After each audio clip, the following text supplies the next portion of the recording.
खबर शामिल करते हैं जंग से report Rana Shahbaz Aziz. Inspector general of police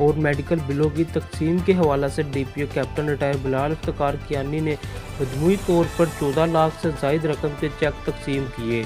DPO का कहना था कि पुलिस अफसरान और जवानों की वेलफेयर तरजीह बुनियादों पर की जा रही है। तमाम अफसरान व जवान खिदमत खलक के जज्बा के तहत काम करे। पुलिस अफसरान के तिब्बी वेलफेयर के लिए मुख्तलिफ अस्पतालों और लेबॉर्ट्रीज से MOU साइन किए गए हैं ताकि पुलिस अफसरान और उनकी फैमिलीज़ को सेहत की मियारी सहूलियात फराहम की जा सके।